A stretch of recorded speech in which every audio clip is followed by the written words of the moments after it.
Wild and Wacky Wednesday here on Main Street Sports Today, presented by the Tennessee Orthopedic Alliance of Columbia. I'm Maurice Patton.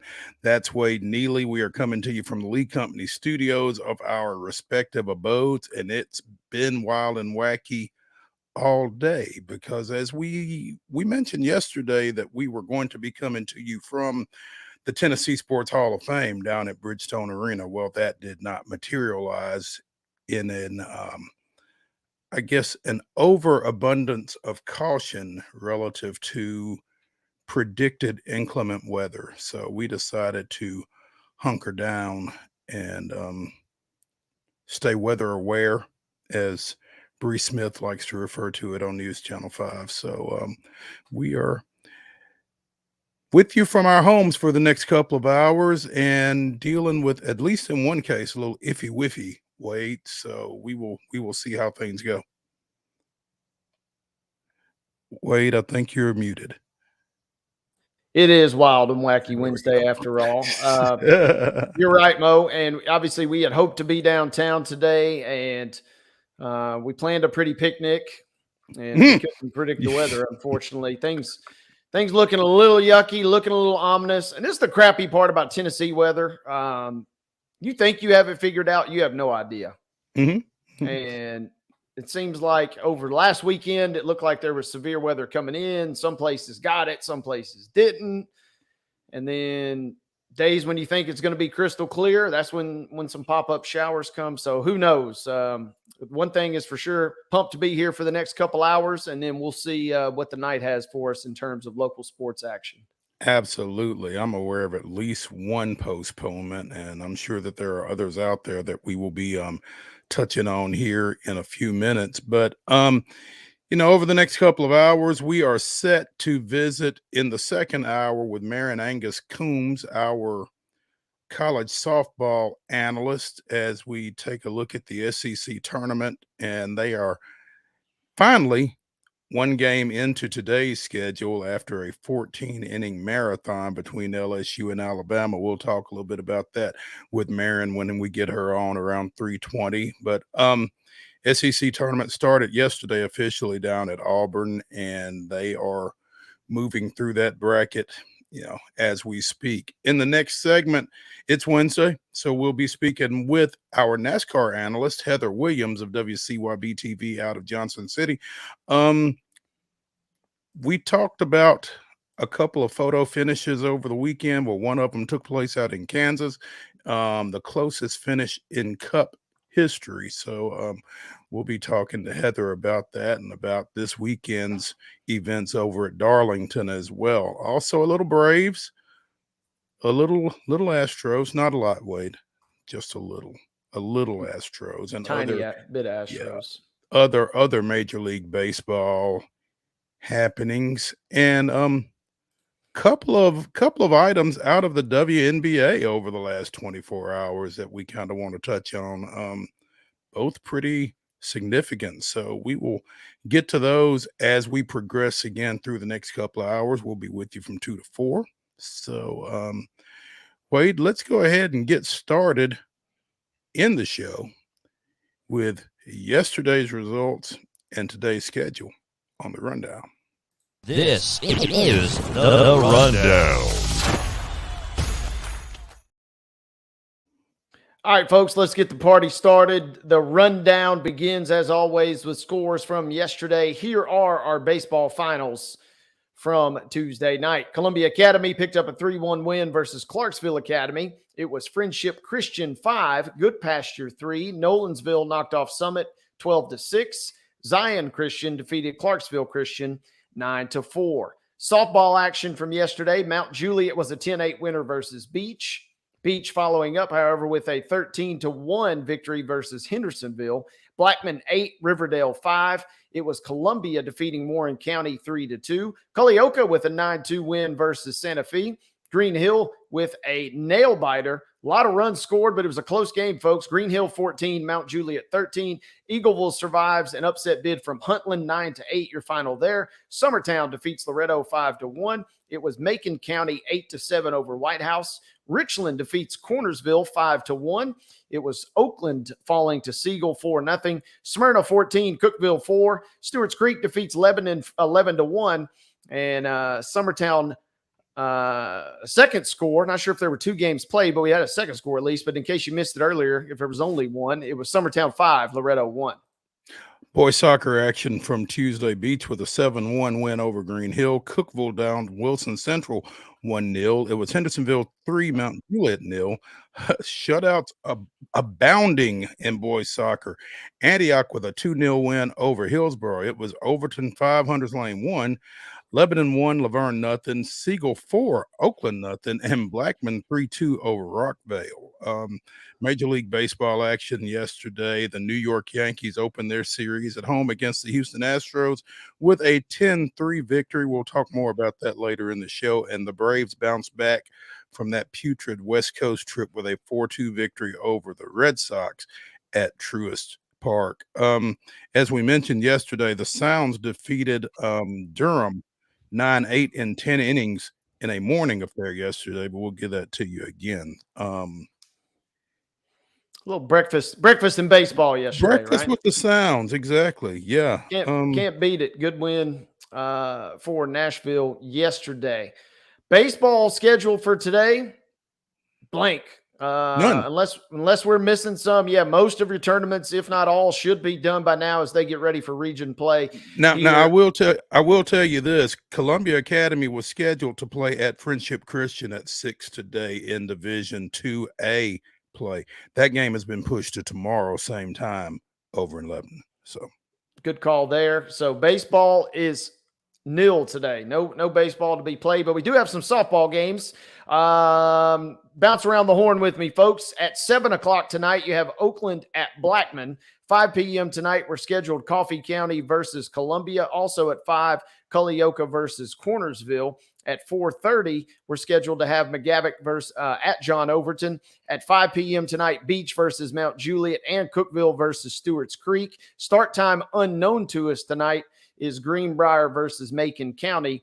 And at 5:30, weather permitting here in Pulaski, yours truly and Mark Mives will bring you live play-by-play coverage on Pulaski Citizen Live. Giles County and Lawrence County in an elimination contest in the District 8 AAA tournament. No boys soccer. Go home action, huh? Yep. Loser leaves town match between those two rivals here in P-Town tonight.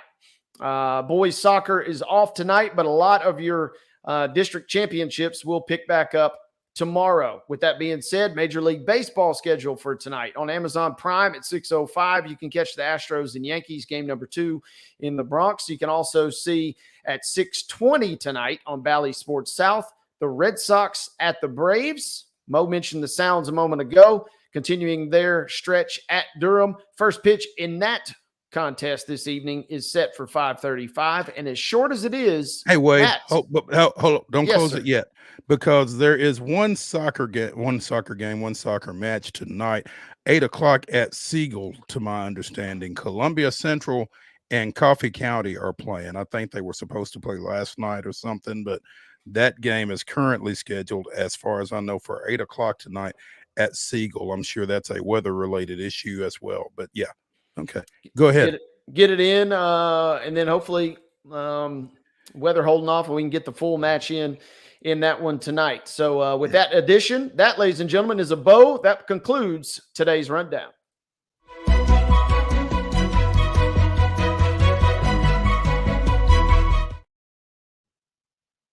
Your top story brought to you, as always, by Piggly Wiggly and Neely's Mill here in Columbia. Be sure and check out their delicious daily deli lunch items, as well as their hand-cut meats, and everything is cost plus 10% at the cash register.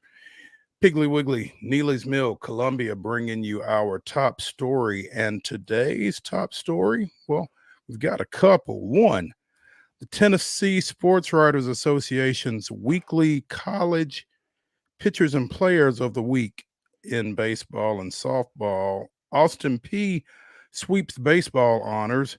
Harrison Brown went 9 for 18 at the plate, drove in 7 runs, scored 6. He started the week with okay, I'm reading here, so don't shoot the messenger. He started the week with an Austin Peay record 11 RBIs in the team's 35-1 win over Alabama A&M, topping the single game record set in 71. Finished 5 for 6 in that game. Drove in 2 more runs against Stetson, 2 more in the second game against Stetson, and another pair in Sunday's finals. So maybe that's 17 RBI on the week. That sounds mathematically more feasible, more in line, yeah, based on that game by game breakdown. So Harrison Brown of Austin Peay is your baseball hitter of the week from the TSWA. The pitcher, also from the Govs, little CCCHS love, Centennial graduate Solomon Washington, came out of the bullpen in game 2 against Stetson, limited the Hatters to 1 run on 4 hits over 3 innings, finished the week with a 1 ERA, struck out 10. So Solomon Washington, pitcher of the week for Austin Peay. On the softball diamond, Maryville swept both awards. Becca Williams named player of the week. Megan Ackerman named pitcher of the week. Williams hit .471 with a couple of doubles, a triple, scored 7 runs, drove in 5, had the game winner in Maryville's 6-3 13-inning win over Belhaven. Ackerman was named the CCS tournament's most outstanding player through 3 complete game victories in 3 days, compiling a 2.59 ERA through 198 pitches in 13 innings against Belhaven. Came back and got the 4-2 victory over Piedmont, and then another complete game championship victory. So again, Megan Ackerman and Brecca, Brecca, Williams from Maryville, earning TSWA Player of the Week and Pitcher of the Week honors. Congrats to all 4. Speaking of softball, Trevecca will host the Division II Softball Midwest Region tournament this weekend. They are Midwest Region Site 2. It's a 4-team event that will start on Thursday. The Lady Trojans will open against conference rival Northwood at 12 noon, followed by Ohio Dominican and Grand Valley State in the late game on Friday. There will then be 3 games. I'm sorry, those were the 2 Thursday games. 3 games on Friday, 11, 1:30, and 4. And the tournament will wrap up with championship play on Saturday at 1. So Trevecca was the regular season champion in the GMAC, the Great Midwest Athletic Conference. And there's 2 other teams from their conference. Northwood is the auto bid participant from the GMAC, having won the postseason tournament. Ohio Dominican won last year's regular season title in the GMAC, and Grand Valley comes out of the Great Lakes Conference. So I'm not sure where the winner advances, but you got a 4-team regional taking place this weekend down at Trevecca. So if you want to see some good Division II softball, go check that out. It should be fun. Good job by them putting themselves in position, of course, to host that regional. And Trevecca's had some good teams, especially in softball the last decade plus. A couple young ladies from Giles County have pitched there over the years, and so kind of have kept tabs on them. So they're no strangers to being in the mix in postseason. I'll be keeping tabs on them heading into this weekend as well. 43-13 are the Lady Trojans going into this weekend's play. And you mentioned a couple of kids from Giles County. they have built this thing on local players pretty much as you go scrolling through their roster. And there's one young lady I'm looking for in particular because I think Kalioka had someone down there. It doesn't look as if she's still there. I'm not seeing her on the roster at this point. But yeah, lot of Middle Tennessee flavor in that program. So great job on their part. As we have a little time before break, one other, and it kind of fits as top story. There's a new Tennessee high school single season stolen base leader, and her name is Savia Morgan, the Columbia Central senior with 3 steals in the Lady Lions 3-2 district tournament win last night against Warren County, surpassed former beach standout Heather Montgomery. Savia now has 74 stolen bases on 74 tries. Whoo! Yeah. So she when she's on first, she's on third, basically. As mentioned in the article from Tuesday night's game where they played Spring Hill, basically the only way to slow her down on the bases is have somebody on in front of her. So 74 of 74 on this year, and that makes her, Wade, 125 of 126 over the last 2 years. Holy smokes, man. Yeah. And in fact, I was almost scared to go to the game Tuesday against Spring Hill because the one game she got thrown out last year, I was there. So, yeah. I mean, that is Ricky Henderson would take a bow at those numbers because, man, that is like you said, you get on first, bye-bye. Just go ahead and just might as well put her on third. She's getting there whether you want her there or not, right? Yeah. Yes. And I mean, she is a speed merchant. If you've had the chance to see her play basketball, it shows off there as well. She's again, a Lady Vol signee. She will be in Knoxville next year, helping fortify the perennial Women's College World Series challengers, Lady Vols. So coming soon to a college campus near you is Savia Morgan with her 74 for 74 Tennessee high school single season record in steals. So let's go ahead now and go to that break from the Lee Company Studios on Main Street Sports Today, presented by the Tennessee Orthopedic Alliance of Columbia. And when we come back, we should be joined by Heather Williams talking a little NASCAR. Stay with us after the break.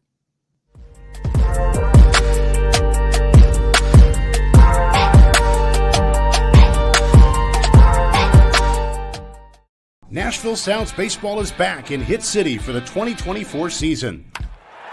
Spend your nights and weekends at the ballpark with weekly giveaways, fireworks shows, throwback deals, live music, and more. Top talent will take the field at First Horizon Park against the AAA Minnesota Twins, Baltimore Orioles, Atlanta Braves, St. Louis Cardinals, Cincinnati Reds, and more. Tickets start at just $10 and are available now at NashvilleSounds.com. We will see you in Hit City.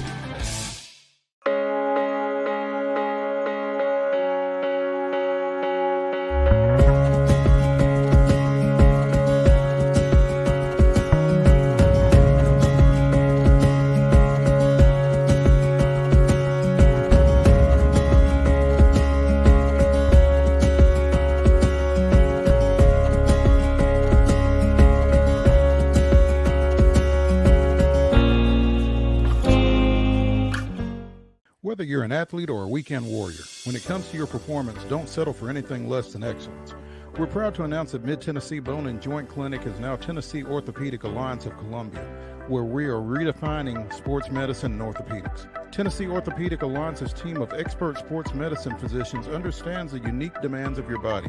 TOA Columbia specializes in personalized orthopedic care, offering state-of-the-art treatments for everything from sports injuries to joint replacements.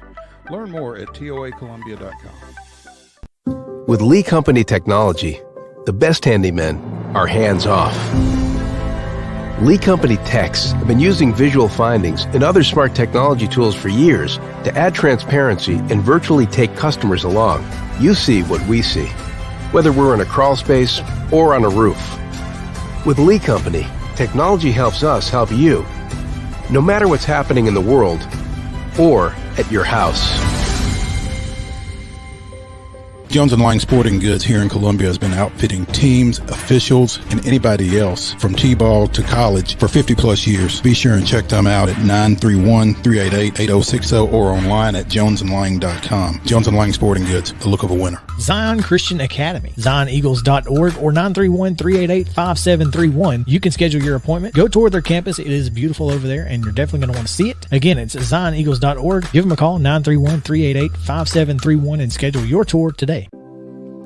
Custom Stone Handler supplies over 600 distributors and suppliers with quality stone products. Along with River Stone, we produce and distribute over 100 building, landscape, and other bulk products. Our goal is to provide quality products, service, and partnerships to ensure our customers' success. We firmly believe that the measure of any person or company is how they treat other people and customers. Give them a call at 931-490-4990 or visit CustomStonehandlers.com. Piggly Wiggly, located in Neely's Mill Shopping Center, is Columbia's locally owned and operated Cost Plus 10 grocery store dedicated to serving the community with low prices and smiling faces. Piggly Wiggly offers fresh, hand-cut meats daily as well as daily hot plate lunches from their deli counter. You're certain to see smiling faces and a helping hand when you're here at Piggly Wiggly. Come by and check out our fresh produce, high-quality meats, and more. Down home, down the street, we'll see you at the Pig.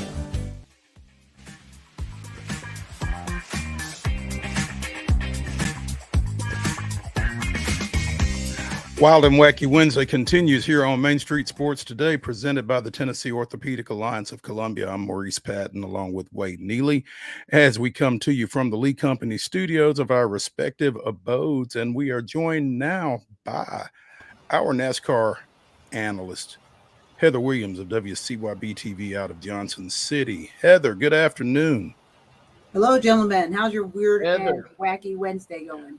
Wild and wacky. Wild and wacky. Wild and wacky. There we And go. weird. Yeah, it is. Yeah. It's been all of that today. Weather and Wacky Wednesday. Yeah, here too, for sure. Y'all getting it as well? Yes, we are. Every high school game today has already been canceled. Well, at least they canceled them early enough that you could, plan. Yes. So. Well, I mean, I anticipated this at 9 o'clock this morning. They could have gone ahead and did it then too. It'd been fine. I hear you. Heather, we talked earlier this week about the finish out at Kansas and kind of your quote home track or your second home track, maybe. I know you were a little disappointed to have missed that one, I imagine. Yeah, well, especially with the finish they had. But yeah, I always I go home for a week around this time of year. It just didn't work out that I was there for the race this time. But I mean, I actually witnessed the closest finish in NASCAR history, one of them, because there were two races that were actually tied for the closest finish. I witnessed the one at Talladega between Clint Boyer and Jimmy Johnson. I was at that race, and to see something like that in person, it's crazy. And so I can only imagine what it was like, because especially here, because the Jimmy Johnson Clint Boyer timing and scoring was correct, and so immediately the right winner was up on the board. But because timing and scoring was off, and there's a reason for that. They do the timing and scoring based on timing loops where the transporters are in the your transmission is in the cars. Everybody puts them in a little bit different spot in the car. But initially the 17 team thought that they had won, and then the 5 won. And so just watching them celebrate and then be like, oh my God. And then seeing the 5 be like, oh, dang it, we lost. And then they're like, oh my God. I mean, just the emotion of all that was crazy. I mean, it was just, I was screaming in my apartment at the end of that finish because it was so unbelievable. I can't even imagine there could ever be anything closer. But now you got people talking about what happens if there's a tie, like if they're, .0000, and they're tied. And there is actually, a fallback for that. It's laps led. And then if that's tied, then they go to numbered laps in second place and all that kind of stuff. So it's wild, everything that happened with that finish. Heather, I was literally going to ask 2 dumb questions, and one of them was going to be, could there be a technical tie? And then number 2 is, this is electronically done, so I assume you couldn't just go to infinity. There would at some point be a technical tie. Is that correct? Yeah. So the way that they determined this was they have high-speed cameras, because that shot you showed, that's the broadcast, and that's not actually what they use to determine who the winner is. There's a laser that shoots across the track that they overlay on this high-speed camera, and I can't remember how many frames per second it shoots, but I think they said maybe 5 or 6 frames per second where they're just constantly, and so they just take the moment that they cross the finish line and then overlay that laser on there, and that's how they determine who got to the finish line first. Pretty high tech. Yeah, that's crazy to think about.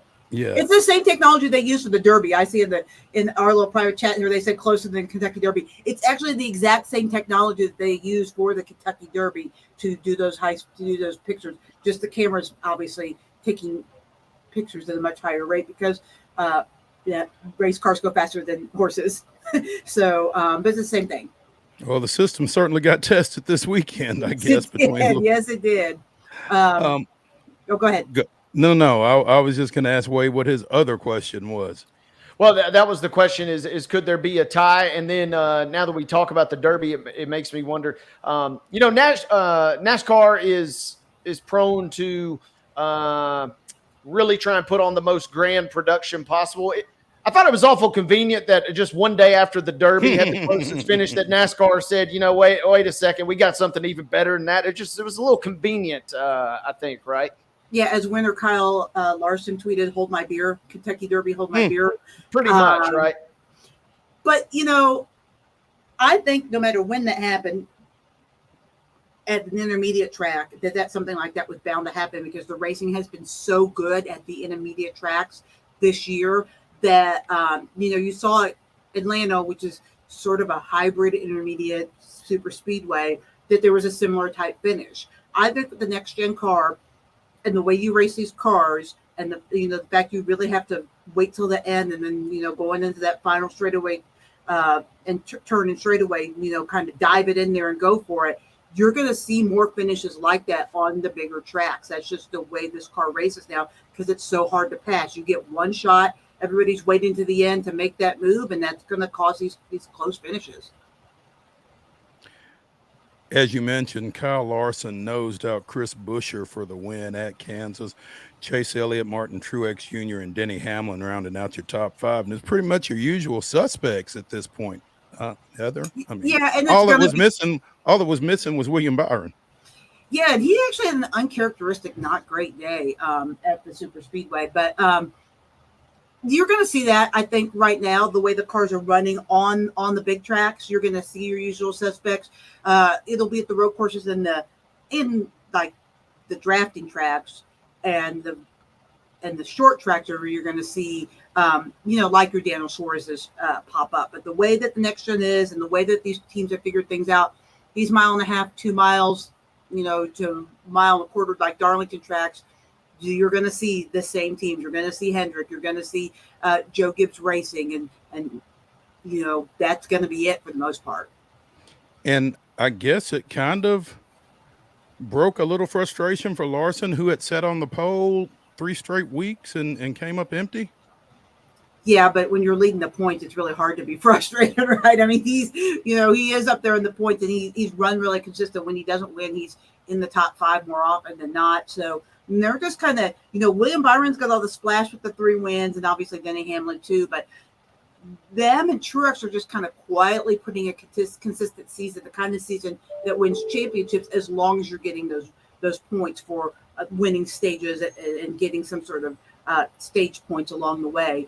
I think right now that William and Denny and Kyle are the 3 favorites to be in the championship 4, and then whoever the 4th team is to be determined. There we go. Heather Williams of WCYB TV in Johnson City joining us here on Main Street Sports Today, presented by the Tennessee Orthopedic Alliance of Columbia. Heather, up next, Darlington. Oh, the Lady in Black, the track Too Tough to Tame. Great nicknames, great historic track.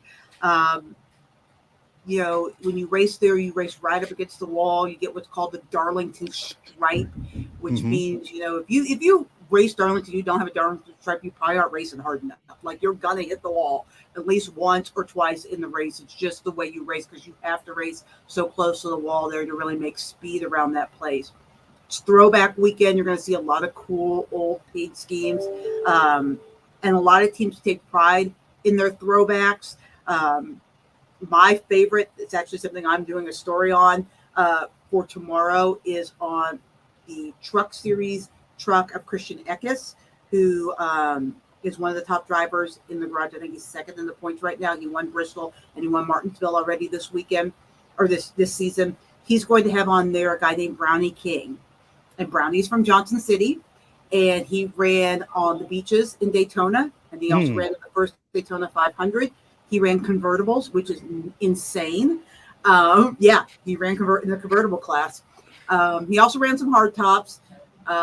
He's 90 years old. He's still around, and he was going to get to go to the race this weekend. He always goes to Daytona, but he's been a little under the weather, so he's not going to be able to travel, which is kind of disappointing. But really cool paint scheme, and there's lots of stories about that, about all the different paint schemes woven throughout the garage this weekend, which is really cool. As a history buff, I love that. You said 90-year-old Yes. Brownie King. 90-year-old. The paint scheme is in his honor. That's he ran on the beaches. He ran with Lee and Richard Petty. He ran with you know, a lot of guys that aren't still with us anymore. I mean, he's got great stories about running on the beaches and running at different tracks, and a ton of history. It's hard to imagine, you know, for me, running races on the beaches, but that's I mean, I've seen pictures of it and that kind of thing, and he tells stories of because the sand and the salt water is so bad, you know, him and his convertible hanging out the side, looking out the side rather than looking through the windshield, because he couldn't see because the windshield was catching so much debris. that sounds safe. Oh, well, I mean, they were absolutely nothing that they did back then was safe. I mean, they're wearing leather helmets and open face, you know, and jeans and, you know, garage overalls. I mean, and wingtip shoes. I mean, the sport's come a long way from back in the day and the things that they used to do when they drove cars. I mean, there was a driver named Fonnie Flock Tim Flock, Fonnie was his brother, Tim Flock, that drove with a monkey in his car for several races. Oh yeah, we'll have to get into all this history. Where was the ASPCA when all that was going on? Well, it's the 1950s. I don't know. Oh, okay. Different time. The monkey actually started misbehaving in the middle of a race, and he actually had to make a pit stop to kick the monkey out. Yes. Oh my goodness. Tim I would have won didn't that win race if it wasn't for the monkey. I'm assuming Tim did not win that race. No, but he and Jocko Flacco. Jocko was the monkey's name. They won some races together. Good Lord. NASCAR paint schemes aside, what do you like? Who do you like at Darlington? What are you looking for? So Darlington's a mean old track, and being a veteran is an absolute advantage at Darlington, because she's tough. I mean, the Lady in Black, the track Too Tough to Tame, the nicknames say what they say. Eric Jones is a guy that you don't talk about a lot normally, but is very good at Darlington. He won there in this fall at the Southern 500 2 seasons ago. He is expected to be back in the car after missing 2 weeks with a back injury. So that 43 car is definitely someone to look at, because he is very good at Darlington. But then you get back to your usual suspects. Andy Hamlin's good at Darlington. Kyle Larson's good at Darlington. Martin Truex is good at Darlington. I mean, the guys with a little bit of age on them, they do better at Darlington, because it takes a while to get your arms around that track. A little NASCAR business news, I guess, as I'm looking here on NASCAR.com. Michael McDonald set to be in a new car next season. Yeah, Michael McDowell. Yes, yeah, yes, not the singer. That'd be awesome. No. Speaking of craziness, huh? People do that all the time. And the thing is that if you just say Michael McDowell, Michael McDonald songs just start popping into my head because it's just so close. A little bit of silly season, as that's what they call the free agent season in NASCAR, and starting super early this year. I mean, May 8th is early for teams to start jockeying around for positions and for drivers. I don't think a lot of people had this on their radar, but you knew that somebody was going into that 71 because Spire got that third charter, and they have a temporary driver. They're loaning that out to Trackhouse this year, but Zane Smith is set to go into a Trackhouse car next year. They're trying to get a third charter for him, and so that is they have that extra charter. There's also a ton of talk and rumors in the garage area about what's going to happen with Stewart-Haas Racing. They do not have any kind of alliance with Ford past this season, and there's some talk that Tony Stewart, that's the Stewart and Stewart-Haas, is looking to divest himself from the team, and that there could be a possible merger between Stewart-Haas and Front Row. That's the team that Michael McDowell came from and currently drives for. So there's a lot of pieces in this, and this seems to be kind of the first, cog of that, because if Front Row is going to merge with Stewart-Haas, and Stewart-Haas is also openly looking to sell some of their charters, even if they don't merge or change titles or anything, they're downsizing. So those drivers are going to need somewhere to go, and they do have an alliance with Front Row. So you could see maybe a Josh Berry or a Ryan Preece in that 34 next year as part of all this. But the first thing that has to happen is there has to be room in that 34. So this is kind of the first cog of what's going to be a crazy, silly season, because all the questions about Stewart-Haas kind of control where this season is going. And there looks like there's going to be big changes in that organization. So Zane Smith looking as if he will become the third driver for Trackhouse, joining Suarez and Chastain then, is that? Well, so Trackhouse is looking to obtain a third charter. And a lot of speculation is that we will run the Stewart-Haas charters because they are actively looking to sell it.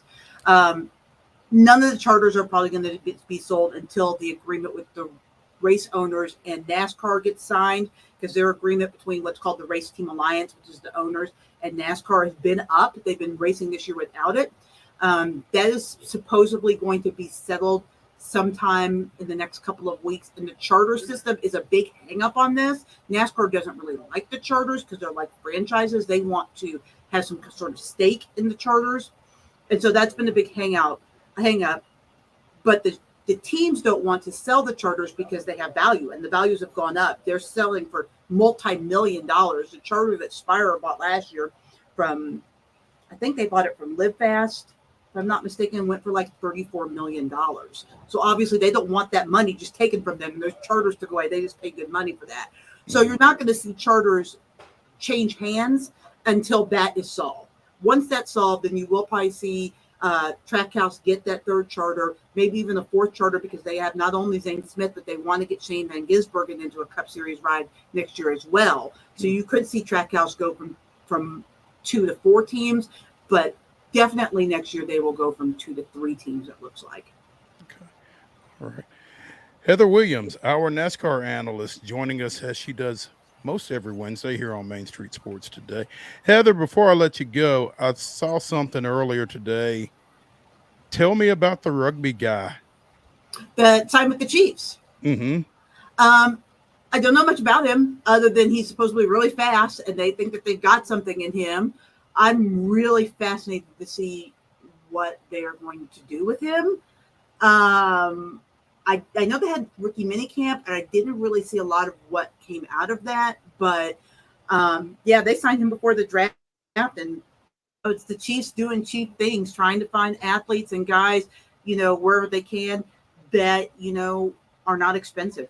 Because, when you have Patrick Mahomes and Chris Jones and Travis Kelce taking up a big chunk of your roster to try to three-peat, you got to try to find talent in unusual places. And they think this guy can fill some holes for them that they have on the team. So I'm not exact. I think they were going to try him at receiver and maybe at linebacker.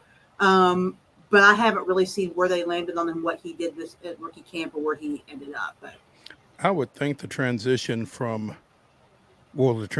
to pads would be interesting for someone who has not worn pads for that period of time. Yeah, it would be. But I kind of love it because it just shows that Brett Veach is constantly thinking out of the box to make this team, keep this team successful and to get every ounce of time that they have with Patrick Mahomes. When I think he watched and saw what happened with the Patriots, and they had Tom Brady for a long time, but they would, win 3 or 4 years, and they might have a couple of years where they weren't as good because they didn't have the salary money, and then they make salary cap room, and then they go back up. And I think he's really trying to approach this from a standpoint of sustained success, even if they don't make the Super Bowl every year, at least be in the AFC Championship game, which they've been every year that Patrick Mahomes has been the starter. They've been at least in the AFC Championship game. There we go.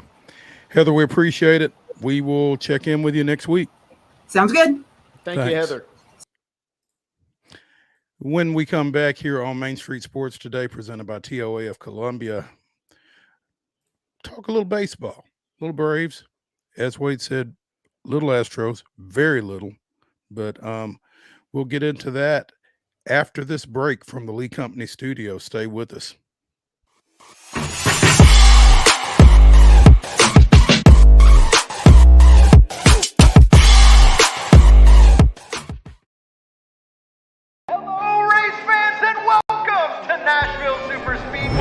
That's right, guitars and fast cars right here in Music City.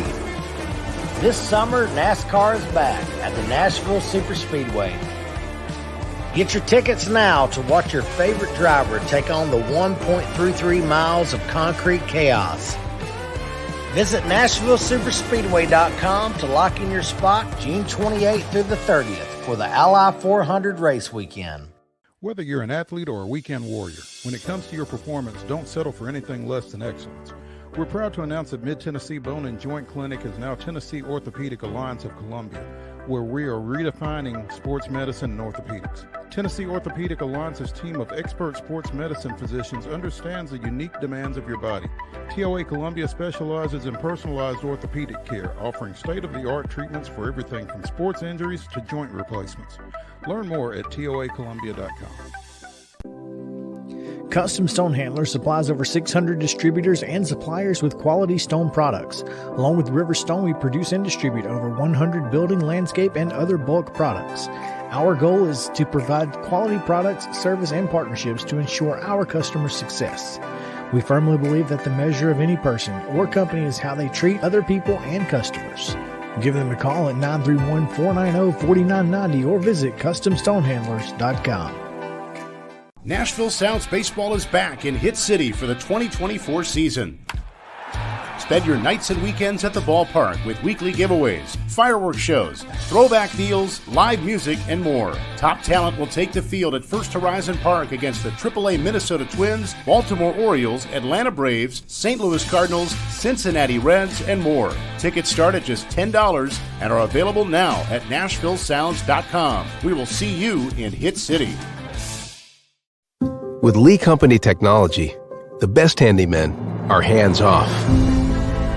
Lee Company techs have been using visual findings and other smart technology tools for years to add transparency and virtually take customers along.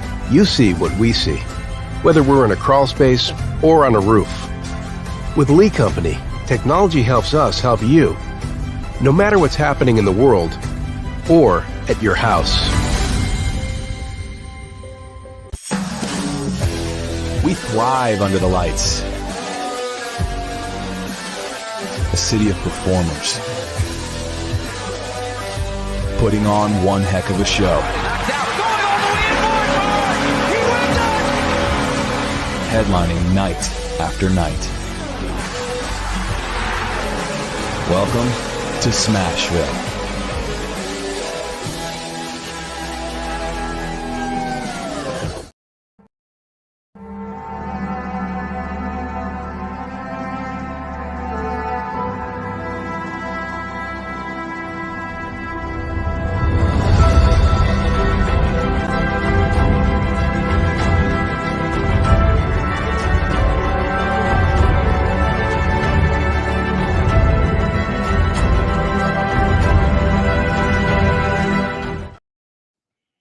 May 8th, 2000, John Rocker committed the dreaded walk-off balk to give host Miami a 3-2 victory over the Braves.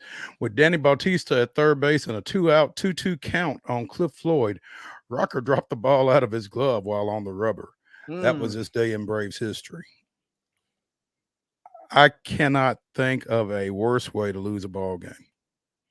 I mean, that's got to be, I mean, a walk, at least you throw the pitch, maybe it gets away from you. Maybe the ump blows the call. You hit the guy. Maybe you just lose control. But the balk, man, that's tough. And not just a balk. I mean, not him like twitching his shoulders or anything. He dropped the ball. I mean, that's all on you, and that's all nerves, right? That's well, never nervous, John Rocker. Yeah, that's a tough one, that is the tough, man. Yeah, I cannot think of a worse way to lose a ball game. If anybody can, let me know, because that's kind of crazy. Braves got a home run from Jared Kelenic, his first of the year, finally. And Ozuna with a big base hit in the 8th as they defeated visiting Boston 4-2, put that West Coast swing behind them. Maybe. We'll see. Lopez wasn't great last night, but got some help from the bullpen. And again, late offense, getting it done. So nice win for Atlanta coming off that 1-5 trip to Seattle and the Dodgers. They play again today at 6:20. Nick Pivetta goes for Boston, 1-1 with an 0.82 ERA. Red Sox been pitching well, apparently. That guy last night had a sub-2 ERA, and this guy here with a sub-1. Chris Sale, 3-1 with a 3.44 ERA, going against his former team tonight as he takes the bump for the Braves. So should be another good one, a chance for the Braves to get the short series sweep here tonight. Hey, and Mo, and I'm looking up, I'm going to find this here shortly. Yeah. So, what is it? Is Jarren Duran for the Red Sox? He got a triple last night. That's his 6th triple already this season. That guy can run, man. Goodness gracious, he can run. And he got that triple and got stranded at third. Man, he has I've got a couple Red Sox fans, and they've talked about him a lot, and really it's just once he takes off, you don't see it as much, but there's certain guys, De La Cruz comes to mind, of course. When they see it leave the bat, they're not thinking, hey, I'm standing up at second, calling it a day. They're gunning for third, and it's fun to watch him when it takes off and he thinks he may have 3 bags. Wade, you're a baseball fan. I'm a baseball fan. Is there anything more exciting than a triple in baseball? Probably. Maybe an inside the park home run. Maybe that, but I think that's it. Just watching a guy that can run, go for 3. I would say probably so, which makes the 2015 season for Evan Gattis one of the most head-scratching seasons of all time. My man had 11 triples for the Astros that year, a stat that still defies baseball statisticians to this day. How on earth does that dude have 11 triples? He had in his 6-year career, he had 12 triples. He had 11 in one season. He had one for Atlanta in 2014. Good Lord. So let me ask you, Wade, 2015 Astros, was that before or after Towles Hill was eliminated from Minute Maid? Oh, now that's a good question. Because I think that might explain a little something. But that could have been the first season, now that you say that. Yeah, that's classic Houston, I guess. Removed in June of 2015. Mid-season? Seems like a bit of a head scratcher. I can't recall. I mean, did they have a funeral for it out there? I mean, in the middle of the season? I don't know if they had a funeral for it, but I can guarantee you opposing outfielders did not attend, or maybe they did attend to make sure it was dead, Okay, it looks like it was supposed to happen after 15, and it actually didn't happen until after 16. Okay. So it was still out there. So yeah, maybe that had a little something to do with it. But my man, was it Oso Blanco? He was scooting back then. 11 triples, got 12 career triples, and he had 11 in 1 year. In 1 year. That is one of the wilder stats I can recall. You could win some money with that one. I mean, and the reason I only really remember it, obviously just being a Houston fan, but is because how crazy that it was. I mean, there's speedsters that don't have 11 triple. And that's the crazy part of it, right? And that's what you were getting to that makes it so exciting. You got to have a little bit of pop in your bat, and you got to have some speed. You can't just, hey, when you get me out there in the beer league softball, I can stroke singles all day long. I'm just a singles guy. I can get on base with the best of them, but I'm not putting them in the gaps and gunning for third. That's not my game. And that's how some of these speedy guys are. They're good at just raking and getting on base at first and maybe stealing second or third. But it takes a unique skill set to club one out and reach it from the batter's box. Yeah, and like you said, you got to be gunning from step one out of the box too. And you've got to be going for three from the get if you're going to get it. But yeah, that's that Duran. He is a special talent, and Evan Gaddis in his own way was a special talent. But I never would have thought 11 triples for him. That's a nice pull, Mr. Neely. Good job. Your Astros again. They fell behind early. Gave up 3 runs in the first inning up at New York last night, and were down 10-1, I think, before scoring a couple in the 9th. So tough night. Yep. We talked about Verlander being on the bump yesterday, thinking that might be what the doctor ordered. That was not what the doctor ordered. And Game 2 tonight, they're sitting there 12-23. Yankees basically a complete mirror image at 24-13. It'd be nice to go ahead and get this win tonight so you can maybe salvage 2 out of 3. But it'd be nice to get this win tonight, just assuming you're already going to lose tomorrow. So at least you get one. And, it's rough, Mo, because our owner, Main Street owner, Dave Gould, the first thing he says to me at our Main Street Awards this morning, he's like, ooh, tough loss for the Astros last night. And I'm like, hey, man, come on. I was like, it's early in the morning. I know I'm going to hear about it at 2 o'clock. I was like, just let me be, man. So it's just getting you ready for it, huh? Yeah, it's tough, man. It's tough out here. So last night didn't have much to cheer about. Maybe they'll get a little something going, at least keep it close tonight. Yeah. Spencer Arrighetti going for the Astros, 0-3 with an 8.27. Be nice to see him kind of work that ERA down a little bit. Carlos Rodon 2-2 with a 3.68 ERA, getting the start for the Yankees in this one. So might be a little more uphill sledding for the Astros here in this one. We mentioned the Sounds. We mentioned yesterday they won 9, 8, and 10 over at Durham. What we did not mention, and again, come on Main Street today, Main Street Sports today, good things happen. Brewer Hicklin started the Sound scoring with a home run early, had a 2-run homer in the 9th to put the Sounds ahead 7-6, and eventually forced extra innings before they won 9-8 yesterday morning. So Brewer Hicklin is on a little bit of a roll here all of a sudden, and we're going to take credit for it.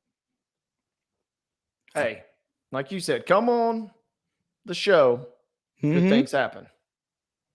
There we go. Not David. Ryan Weathers getting the start for the Miami Marlins today, and I think that game might be on right now. Actually, that was a 2:10 start, I think, on the MLB Network as the Marlins are playing the Dodgers. Where are we at? Bunch of day games today. Yeah, 1-1, middle of the 4th. Between the Marlins and Dodgers, and Ryan Weathers got the start right now.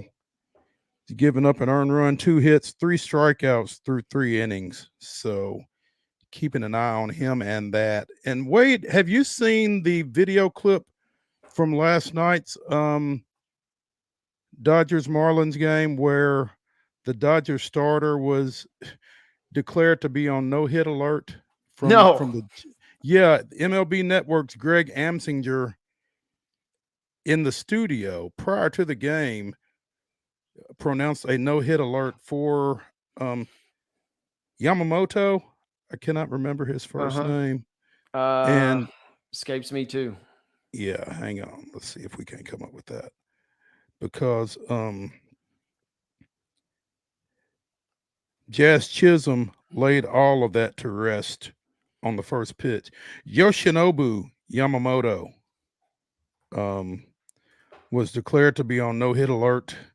Jazz Chisholm with a first pitch solo homer. No hitter gone, shutout gone, but Yamamoto went 8 innings in an 8-2 Dodger victory. So, yeah.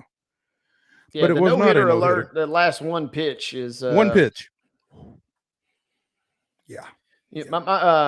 My favorite one as a broadcaster is and Chip may stoop to this level, I don't know, but when you give up a hit on the very first bat, really, if it's on the first pitch or second, you say, well, there goes the no-hitter. There goes the no-hitter. Absolutely. If you're a color commentator's not really all the way tuned in, it'll throw them for a loop every now and again. So that's good. That's good. It's the press box humor, is exactly its own thing, right? Yep. I mean, a press box, a baseball press box, I think, is different from a lot of other places just because you get so many of the usual suspects that are there so often, and the schedule is so long. And so there develops like you said, a little press box humor there that I'm not sure you run into anywhere else, but it's a different breed for sure. Astros at New York tonight, 6:05. Boston at the Braves tonight at 6:20. And I guess with all of the postponements, we may actually get to watch our teams play tonight, Wade. So yeah, may get a chance to check these guys out, and man, it'd be nice to see them do well. And I'm checking through Mo. I was just checking here. He might pitch tonight, but I've been keeping tabs on former Giles County ace Ben Peoples, who's with the Montgomery Biscuits. Right. Hoping to see him in person. They're coming up to Huntsville in 2 weeks. His last start was on May the 2nd. He's been pitching pretty well. He struck out at least 4 batters in every outing this year, and he's got a 1-1 record, but he's going at least 5 innings every game, and he's not in the top 10 of the Rays prospects by any means, but he's definitely in their top 40. And kind of keeping tabs on Ben as he's a hard throwing kid, and he's added a really nice breaking ball. And so he's probably going to start either tonight or tomorrow. I try and check his game log every few days. His last start was on May the 2nd. So he might be tuned up for the Biscuits tonight. And I mentioned it'd be sweet, obviously, if he got in that Rickwood Classic game we were talking about earlier this week. That would be nice. It's always nice when you got a local kid that you can keep an eye on and root for like that. So best of luck to young Ben. Let's take a break here on Main Street Sports Today, presented by the Tennessee Orthopedic Alliance of Columbia. When we come back, Wade and I will reach into the grab bag, and there's some interesting items in there. Stay tuned when we return to the Lee Company studios after this.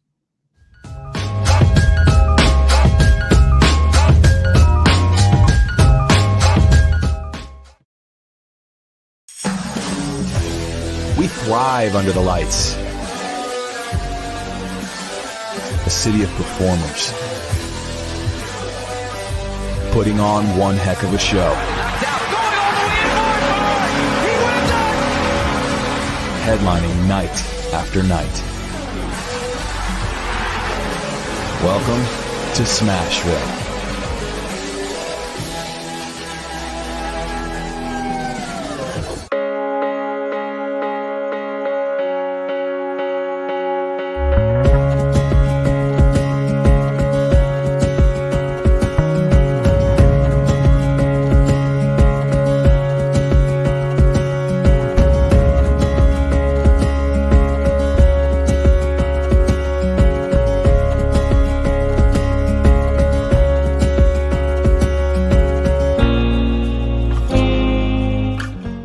Whether you're an athlete or a weekend warrior, when it comes to your performance, don't settle for anything less than excellence.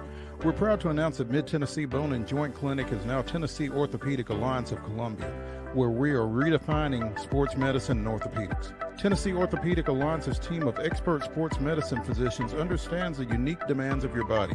TOA Columbia specializes in personalized orthopedic care, offering state-of-the-art treatments for everything from sports injuries to joint replacements.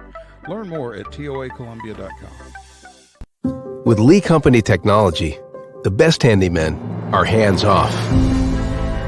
Lee Company techs have been using visual findings and other smart technology tools for years to add transparency and virtually take customers along. You see what we see, whether we're in a crawl space or on a roof. With Lee Company, technology helps us help you, no matter what's happening in the world or at your house. Jones & Lang Sporting Goods here in Columbia has been outfitting teams, officials, and anybody else from T-ball to college for 50 plus years. Be sure and check them out at 931-388-8060 or online at jonesandlang.com. Jones & Lang Sporting Goods, the look of a winner. Zion Christian Academy, zioneagles.org or 931-388-5731. You can schedule your appointment. Go tour their campus. It is beautiful over there, and you're definitely going to want to see it. Again, it's zioneagles.org. Give them a call, 931-388-5731, and schedule your tour today. Piggly Wiggly, located in Neely's Mill Shopping Center, is Columbia's locally owned and operated Cost Plus 10 grocery store dedicated to serving the community with low prices and smiling faces.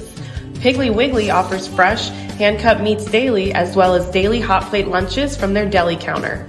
You're certain to see smiling faces and a helping hand when you're here at Piggly Wiggly. Come by and check out our fresh produce, high-quality meats, and more. Down home, down the street, we'll see you at the Pig. Nashville Sounds Baseball is back in Hit City for the 2024 season. Spend your nights and weekends at the ballpark with weekly giveaways, fireworks shows, throwback deals, live music, and more. Top talent will take the field at First Horizon Park against the AAA Minnesota Twins, Baltimore Orioles, Atlanta Braves, St. Louis Cardinals, Cincinnati Reds, and more. Tickets start at just $10 and are available now at NashvilleSounds.com. We will see you in Hit City.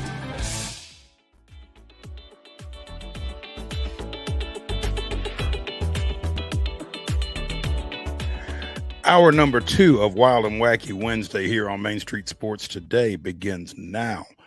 I'm Maurice Patton. That's Wade Neely. We're coming to you from the Lee Company studios of our own homes. And in our final segment today, Wade and I will be bringing you the weirdest, wildest, and wackiest stories from across the globe. So be sure and stay tuned for that.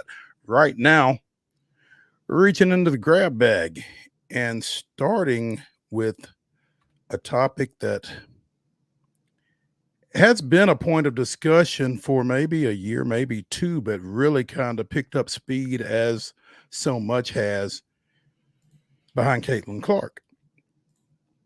Friend of the show, Teresa Walker of the Associated Press has an article. WNBA to begin full-time charter flights this season, commissioner says.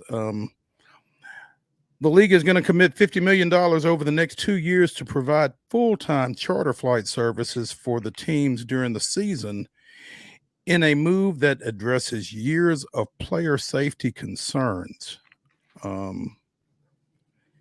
As soon as we can get planes in places, according to Commissioner Kathy Engelbert. So, you know, it's hard to believe that the WNBA has been traveling commercial, but clearly they have. And, all of the accessibility to those athletes has gone along with that. I guess apparently there was an issue with Brittany Griner being not physically accosted, but certainly approached by someone when she returned to the league last year. And there have just been different issues like that, dealing with, going to the carousel at airports and picking up their luggage, layovers and changing flights and that kind of thing. All the stuff that you just don't really expect a professional athlete plying their trade to have to deal with. No, and I'm reading this sentence here, or a graph from Teresa Walker, and I'm not sure which of these. Every time I read a new one, I think it's worse than the other, but I'm not sure which of these is the worst. long security lines, the fact you got to have your bodyguards with you, cramped leg room, or layovers. I don't know which one of those is the worst because all of those are miserable anyway. Well, except for the bodyguards. I usually don't run into that situation too often. Yeah, we kind of fill out NA, not available. Not available. Yeah.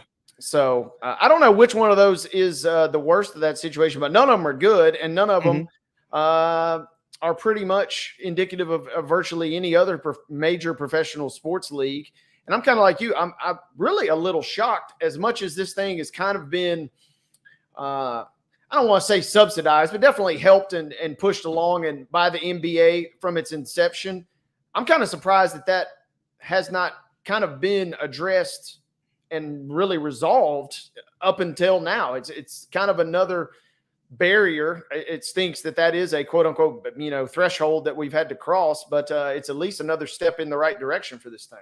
Sure. And, a lot of, excuse me, I guess naysayers, for lack of a better phrase, would tell you that, the WNBA is not making the money that the NBA or other professional leagues are making. And I get that. I understand that.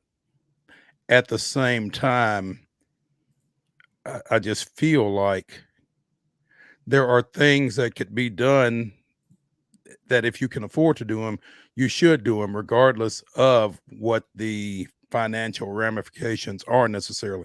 I don't think charter flights are going to put the WNBA out of business, So this is, like you said, I feel like it's something that has needed to have been addressed prior to now. And, I don't know necessarily what the tipping point has been. I don't know that it is or is not Caitlin Clark. I'm not going to say whether it is or is not, but I'm sure that the players currently in the league would tell you better late than never, and aren't as worried about what brought it about as they are pleased that it has come about. Kind of reminds me of the line from Grease Lightning. Don't ask me where I got them, just be glad I got them. But previously, charter flights. I'm sorry, go ahead. I was just going to ask you, Mo, hypothetical. You and I are about the same height. This was weighing on me here when I was reading this. Say we have first crack on the plane. Which seat are you taking? I'm probably taking an aisle seat. I don't necessarily have to have an exit row, but if it's available, I would probably take it. But I'm definitely going aisle. So you would potentially first one on the plane, regardless of the height of anybody behind you, take an exit row seat. Sure, it's every man for themselves. Okay, I'm assuming it's like a Southwest where it's just open seating. Only reason I asked that. Came back from Orlando from a athletic directors convention with Jeff Bain one time. And there's a gentleman who's a former Hall of Fame football coach by the name of Lou Holtz. You familiar with the height of this man, right? We're on a Southwest flight. Any seat you want. Instead of sitting very front row, very front seat, Lou Holtz makes a beeline straight for the aisle seat. And I watched about 10 different people, 6 foot plus, kind of just throw a little stare at him as they walked by later when the seat was filled. So I thought that was interesting that my man took the exit row seat. He could have anyone in the plane. He went straight for the exit row. I guess that's a veteran move from Lou. All 5'7" of him, huh? Yeah. Lou not very imposing physically for sure, but and for what's rare, I would do the same too. I'm either going to take the front row or I'm taking the aisle. I'm with you, partner. Yeah, I'm definitely taking aisle. I won't necessarily take the front, but I'm going aisle. Now, I may go all the way to the back just because I don't feel like being bothered by folks crossing over me and that kind of thing, to be honest. I don't necessarily mind being in the back because as long as I'm on the plane, I don't really care. And the good news at the back, you don't have to wait at the end. Everybody's got to exit, and once they exit, you can bounce. Yeah. I mean, I'm not in a hurry. I'm as long as I get where I'm going, I'm good. So I don't have to be up front and be the first one off or anything like that. But as it mentions in this article, 6'4" Brianna Stewart of the New York Liberty having to squeeze past travelers on commercial flights to get into her window seat. That's what I'm saying. Lou Holtz took Brianna Stewart's window seat, and she's cramped up, and he's kicked back, reading his magazine, doing whatever he's doing. Stretching out at 5'7". Yeah, man. WNBA players also had to not only retrieve their own luggage, but endure travel days that could stretch 13 hours with delays. When you are, a finely tuned athlete, and trust me, those women are, 13 hours of travel, that messes with anybody. That's nuts. Absolutely. And then, going on the road and then turning around and playing a game in short order. And then maybe even, God forbid, doing a back-to-back. Charter flights will allow WNBA players to go through private air terminals, straight to buses or their own cars when returning home. Avoiding layovers also will help with recovery between games, which is even more crucial with this season's schedule around the Olympics. So, more details to come on this, obviously, but this is certainly welcome news for the WNBA and for folks that enjoy that sport, I think. So, more news from the WNBA or from former WNBA players. If you were wondering what Candace Parker was going to do in retirement, well, wonder no more. She's been named president of Adidas Women's Basketball, which I feel like is a new position with the shoe company. I can't really find otherwise, but her role will involve overseeing the women's basketball product line, spearheading further development of the brand's storied women's roster. She will drive innovative strategies and empowering initiatives to push the game further while inspiring the next generation of hoopers to dream bigger and reach higher under her guidance. Probably couldn't come up with anybody better to do that than Candace Parker. She became the first woman to have a signature shoe when she did so in 2010 with Adidas. I think she's worn them since high school. So that's been a long-standing relationship between the shoe company and Candace.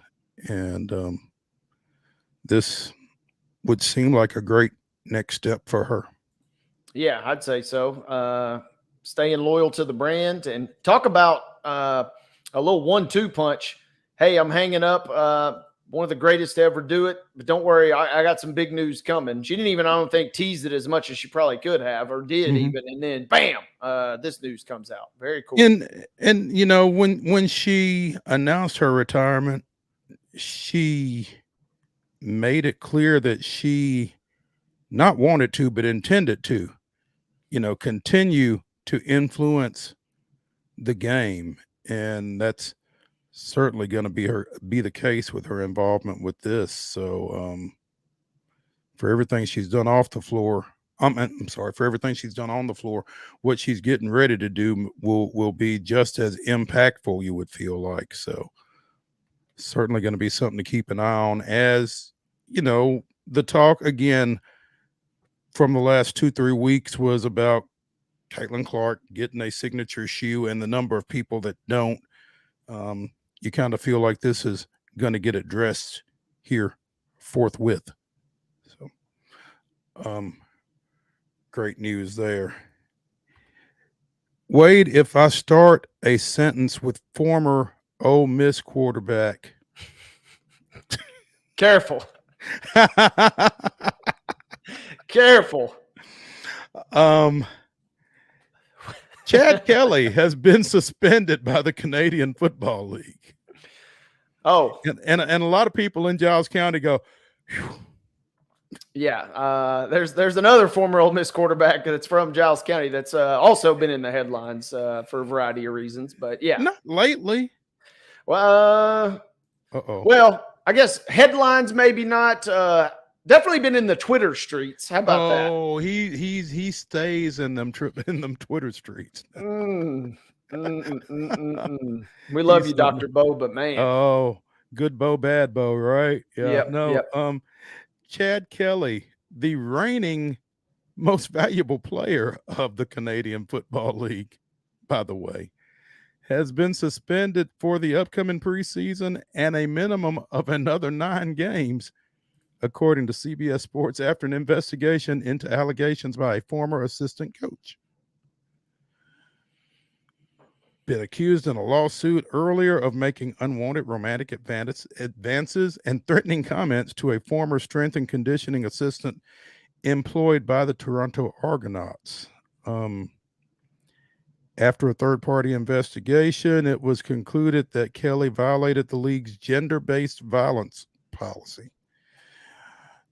In addition to his suspension, the quarterback will be required to undergo confidential assessments by an independent expert and attend mandatory counseling sessions conducted by a gender-based violence expert.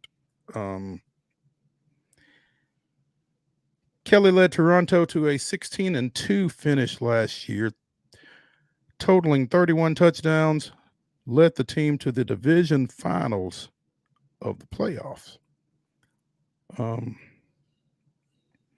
And Chad Kelly, I'll just let you Google him, but this is kind of the latest in a string of intriguing events for him, going back to before he came to Oxford, actually. So he's, as you said, he's kind of been in those streets as well. Yeah, he's been around. I know you were wondering, Mo. I don't know what they exactly were before, but Toronto is now no longer the betting favorite to win the CFL. It didn't have anything to do with this news, did it? Well, maybe. I'm reading a loose article that says the Argos were expected to be a real challenger once again this season. Period. That was until Kelly's 9-game suspension. Toronto is now, like I mentioned, second favorite. The Blue Bombers, Winnipeg, is a small favorite. So Toronto is still in the mix, but obviously you lose an MVP for 9 games. I mean, that's no matter what league you're in, that's got to impact you a fair amount, I would think, right? That's going to leave a little bit of a mark, you would think. So yeah. Haven't kept up as much with Canadian Football League stuff as maybe I should. So, right, when in doubt, if there's any news or anything that ever pops up, go to the betting odds, and that'll tell you what folks really think. And that's why I kind of like checking stuff like that for Vegas, just because they're unbiased a lot of times, you know. And there's always you can kind of cut to the chase. Who should win this game? You know, what does this impact for the series? I don't know. Just go to Vegas. They're smarter than me. There's a reason they have those fancy buildings out there, and they keep getting taller every year, it seems like. So no doubt. The Argonauts did announce some good news over the weekend. If you are a Vanderbilt football fan in particular, you will recognize this name, Myron Lewis.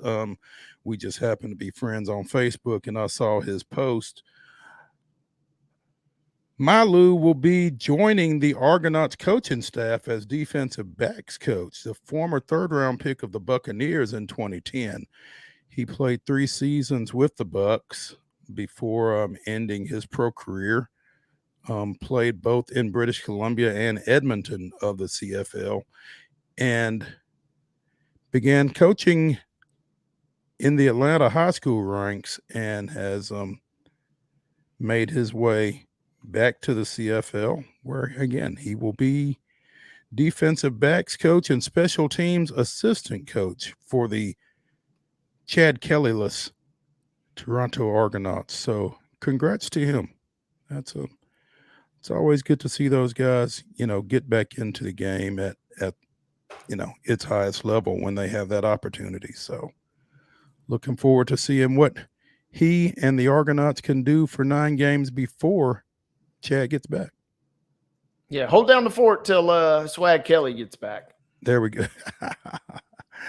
Let's take a break from the Lee Company studios here on Main Street Sports today. When we come back, we will be joined by college softball analyst MAREN Angus COOMBS to tell us a little bit more about that 14-inning affair to open SEC tournament play earlier today.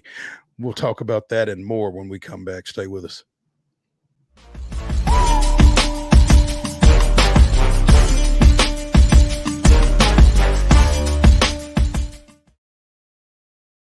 Wild horses are coming to Franklin. The Mustang Heritage Spectacular. 4 days of celebrity freestyle, liberty training, trick riding, and extreme Mustang makeover. Plus the shopping. Over 100 vendor spaces with clothing, food, home goods, and things you can't find anywhere else. All that and celebrity signings at a music stage too. June 20th through 23rd at Williamson County Ag Expo Park. Don't miss a moment with a weekend pass. MustangHeritageFoundation.org for tickets. Hello, race fans, and welcome to Nashville Superspeedway. That's right, guitars and fast cars right here in Music City. This summer, NASCAR is back at the Nashville Superspeedway. Get your tickets now to watch your favorite driver take on the 1.33 miles of concrete chaos. Visit NashvilleSuperspeedway.com to lock in your spot June 28th through the 30th for the Ally 400 race weekend. With Lee Company technology, the best handymen are hands-off. Lee Company techs have been using visual findings and other smart technology tools for years to add transparency and virtually take customers along. You see what we see, whether we're in a crawl space or on a roof. With Lee Company, technology helps us help you, no matter what's happening in the world or at your house. Piggly Wiggly, located in Neely's Mill Shopping Center, is Columbia's locally owned and operated Cost Plus 10 grocery store dedicated to serving the community with low prices and smiling faces. Piggly Wiggly offers fresh, hand-cut meats daily as well as daily hot plate lunches from their deli counter. You're certain to see smiling faces and a helping hand when you're here at Piggly Wiggly. Come by and check out our fresh produce, high-quality meats, and more. Down home, down the street, we'll see you at the Pig. Whether you're an athlete or a weekend warrior, when it comes to your performance, don't settle for anything less than excellence. We're proud to announce that Mid-Tennessee Bone and Joint Clinic is now Tennessee Orthopedic Alliance of Columbia, where we are redefining sports medicine and orthopedics. Tennessee Orthopedic Alliance's team of expert sports medicine physicians understands the unique demands of your body. TOA Columbia specializes in personalized orthopedic care, offering state-of-the-art treatments for everything from sports injuries to joint replacements. Learn more at toacolumbia.com. Custom Stone Handler supplies over 600 distributors and suppliers with quality stone products. Along with River Stone, we produce and distribute over 100 building, landscape, and other bulk products. Our goal is to provide quality products, service, and partnerships to ensure our customers' success. We firmly believe that the measure of any person or company is how they treat other people and customers. Give them a call at 931-490-4990 or visit CustomStonehandlers.com.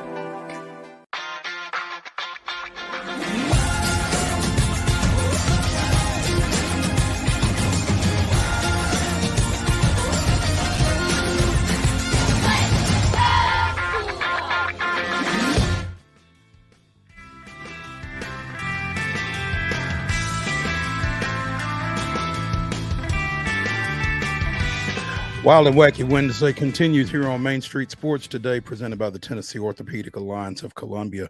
I'm Maurice Patton, joined by Wade Neely as we come to you from the Lee Company studios of our respective homes. We are now joined by Sports Illustrated Fan Nation's MAREN Angus COOMBS. Ignore that second O.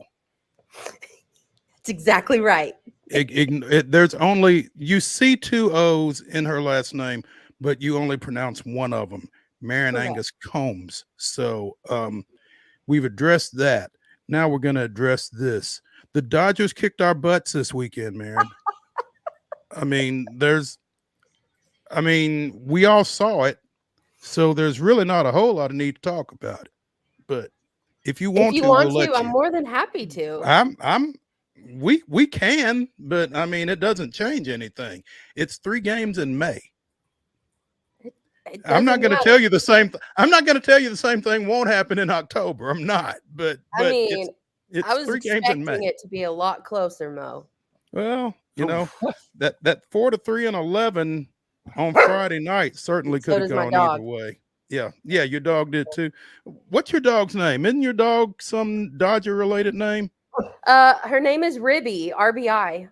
Okay, baseball related or That's softball. right, Ribby. Yeah. Now you're gonna be loud when I'm talking on a radio, Of course. I mean, That's how them dogs are. right? been quiet all this time, but now she's Exactly. got something to say. Y'all are gonna have to go on a walk with me through my kitchen to take her outside. Well, if you can manage both, You know, I can. I know you are multi-talented. I try to be. Maren, we brought you on to talk a little softball as the SEC tournament started up with a play-in game yesterday. Ole Miss knocking off Kentucky in a matchup of the number 12 and number 13 teams, because the Southeastern Conference only has 13 softball teams this year, and we won't get off in the weeds on that. But Alabama LSU 14 innings, really throwing off the entire schedule for today. Obviously. What did you think of that? That was epic. Oh my gosh. Honestly, though, the first thing I thought of was, oh gosh, 14 innings for the first game of the day. This thing is going to go late into tonight. Yeah. And no time for a nap, obviously. But what was that? Was that 8? That was 8 and 9, right? Yes. Because LSU will play Tennessee. LSU will play Tennessee. You know, as you look at that field, that bracket, that tournament, what are your thoughts? What are your expectations? I mean, is it Tennessee and everybody else, or what are you looking for out of that? Initially that was my thought. However, Florida is playing really well right now. So I think it's kind of Tennessee, Florida, and then everyone else. Man, the SEC this year just isn't. I know they're going to get a lot of teams in because they are the SEC, but it's kind of weird. I don't know if that's the right word to use, but Tennessee is just far and away the best team in the SEC. And I just feel like in years past, we've had a couple of good SEC teams and then everyone else. Yeah, and traditionally LSU has been one of those teams. Yeah. And that's yet right. they had to fight for their lives, obviously, today. After coming into the tournament as the 8th seed. As you look at it, I mean, there just doesn't seem to be a whole lot to prevent a Tennessee-Florida championship game on Saturday. No, I don't think so. And I feel like as we watch, like I actually turned off the Ole Miss game that's on right now. And there are other games on. But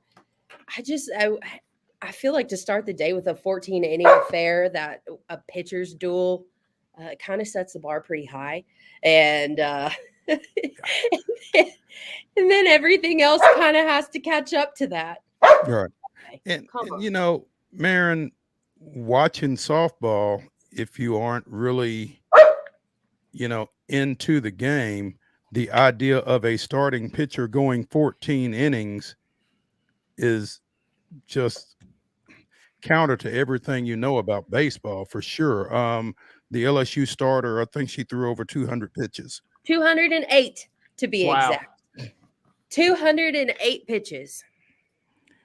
You know more. You know more about softball than I do. I know a little. You know a lot. Watch her throw tomorrow. Even that's what I was going to ask you. Even for softball, is 208 too much? No. She's going to be sore. 100%. She's going to be sore. However, it is not going to make her not want to throw tomorrow if they need her. There's just something about the postseason where these pitchers are able to bounce back quick, and they're not gonna let something like that keep them out long. I think if this was a regular season game after throwing 208 pitches. We probably wouldn't see her for a couple of days, but I think all bets are off at this point. You made an interesting statement just then. I don't think this is going to make her not want to throw. Yeah. Should it be her call? I think it was her call today.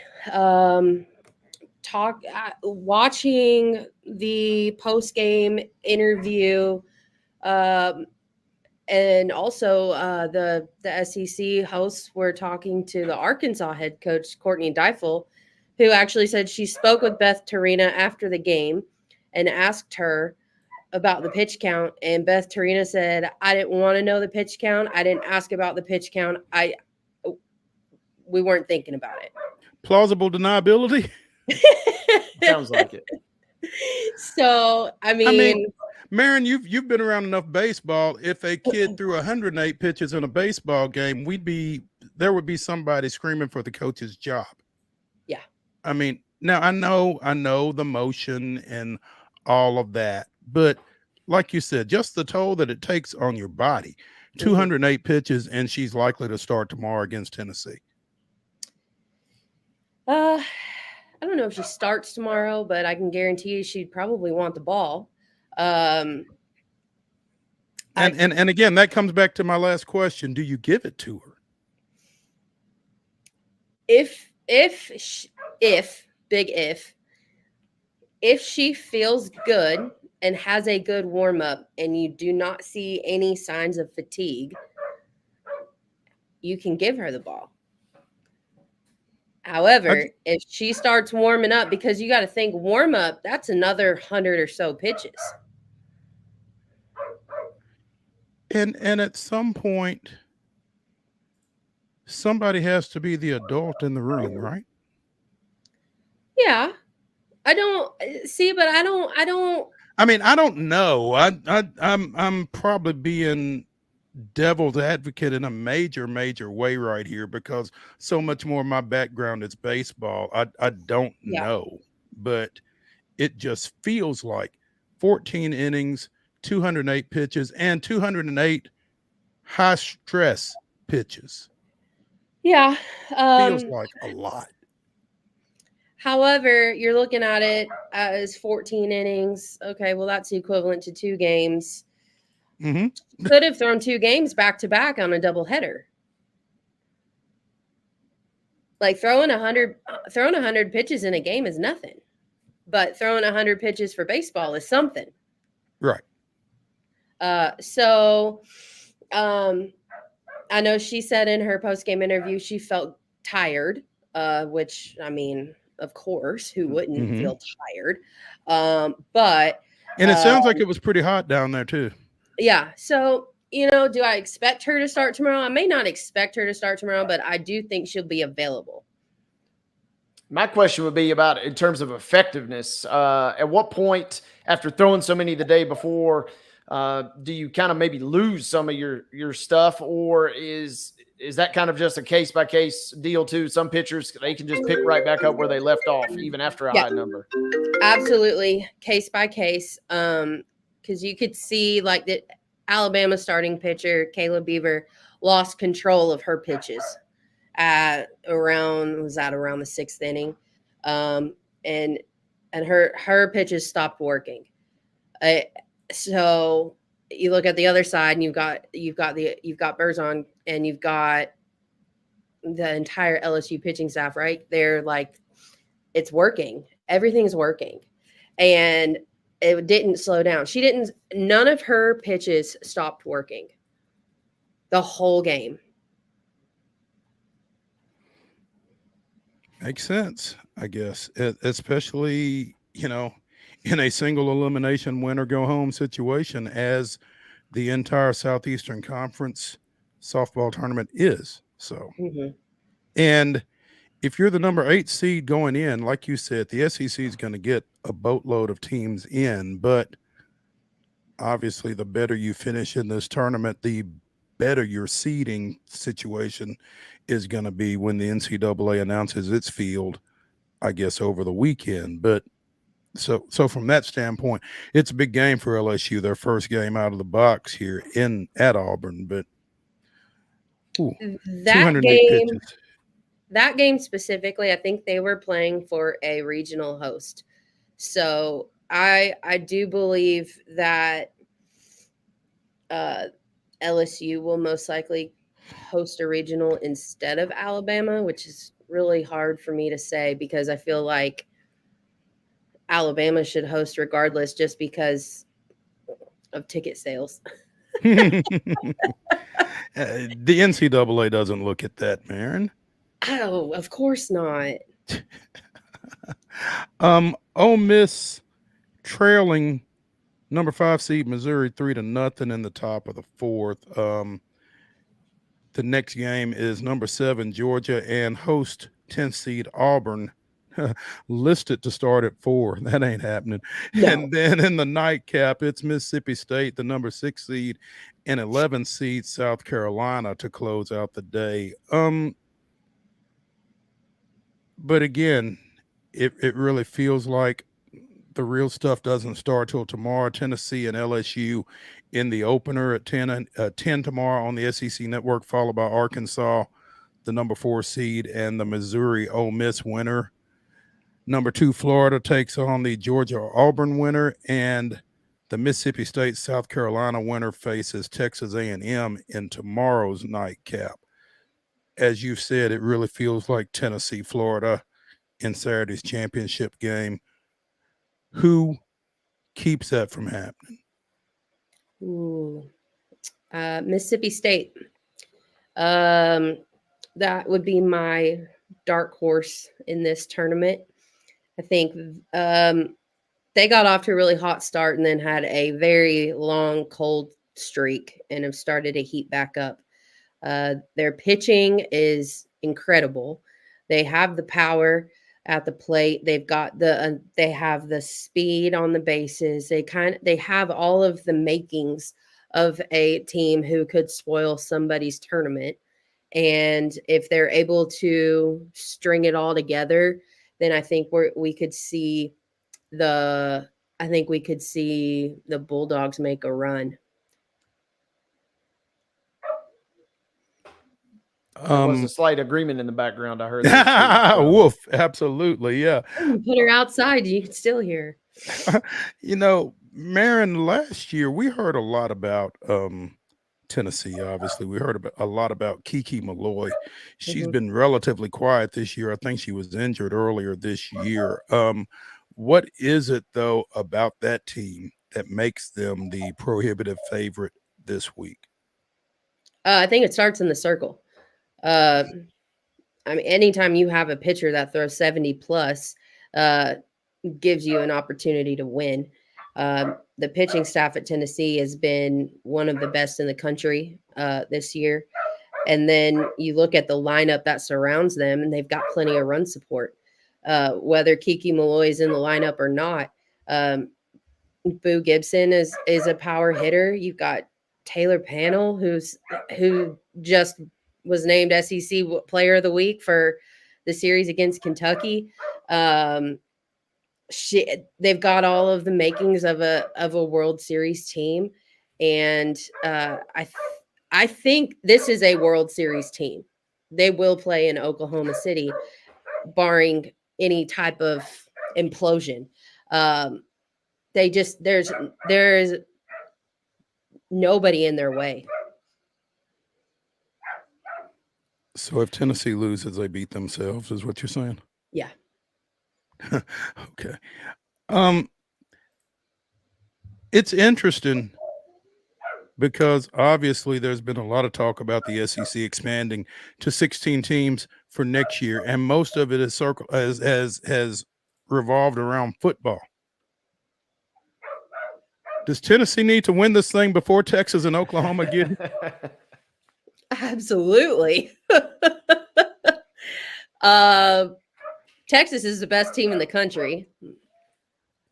Oklahoma is right there with them on a good day. I don't know how Oklahoma will be next year, but Texas is the best team in the country. And if I'm looking at if I'm looking at the SEC next year, I kind of make the best team in it right now. Tennessee is the third best team behind Texas and Oklahoma. Behind Texas and Oklahoma. Yeah, it kind of puts a exclamation point on the fact, and we've discussed other sports, obviously volleyball and a few others sometimes slip off your radar, but adding those two programs is going to be massive, and softball, of course, is going to be something that if you haven't been paying attention to those two teams for whatever reason, when you finally start tuning into SEC play next year, it seems like a lot of folks are going to be in for a huge surprise. Yeah. I think your average fan will be very surprised. I think your fans that pay attention are expecting it.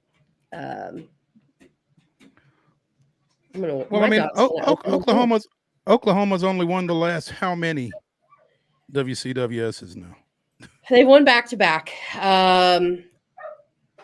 They won the last.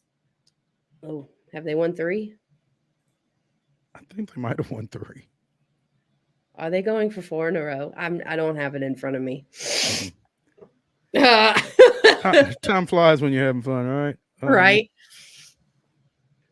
But well, regardless, it's certainly it's enough. Yeah. They and coming soon to a Southeastern Conference stadium near you are the Sooners. So, Tennessee's got their work cut out for them going past this year and going past this conference tournament. Sounds like. Yeah, I'll be curious to see who lands in the Knoxville Regional. I think looking at distance and RPIs, I think once you get to the 2, 3, 4 seeds, the RPI doesn't matter as much. They're just going to put teams there that are close enough to bust there, which could put Miami, Ohio in Knoxville, which they have been there before. And they're the best home run hitting team in the country. So that would be interesting to see a matchup with that and one of the best pitching staffs. We'll see. Maren, I was today years old when I learned that Duke softball is actually pretty good. What makes them special as they're sitting there in the top 5 in the latest batch of rankings heading into the postseason?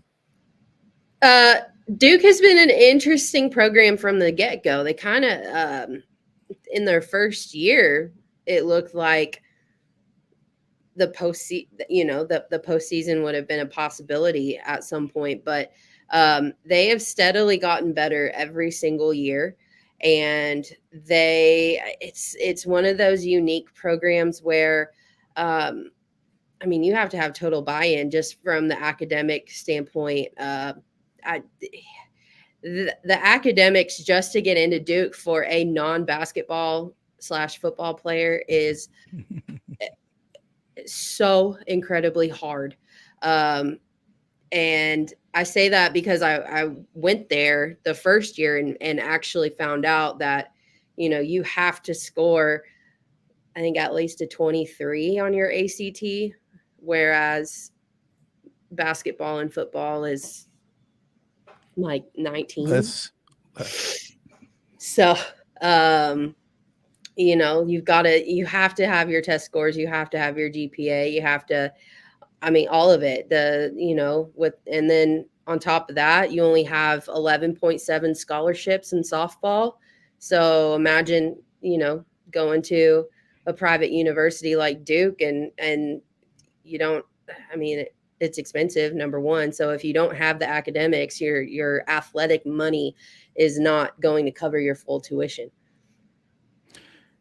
Duke and Clemson started softball at about the same time, did they not, Maren? Very close. Yeah. Mm-hmm. They're Clemson's the same deal. That's a athletic department that knows how to put on a show, man. Yeah. And the success that both of them have had in softball in a short period of time has been, really impressive to kind of watch. Yeah, absolutely. Clemson brought in the right coach. And I think he was able, with his experience from being at Stanford, from being Team USA, he knew what he was looking for, and he was able to create a winning program in no time. I mean, Clemson is, I think, they've kind of set the standard for these schools coming in and creating new programs, especially in a Power 5 conference. Yeah. Oklahoma has, in fact, won the last 3 national championships. Yeah. Okay. Well, they also won in 13, 16, and 17. Mm-hmm. And in 2000.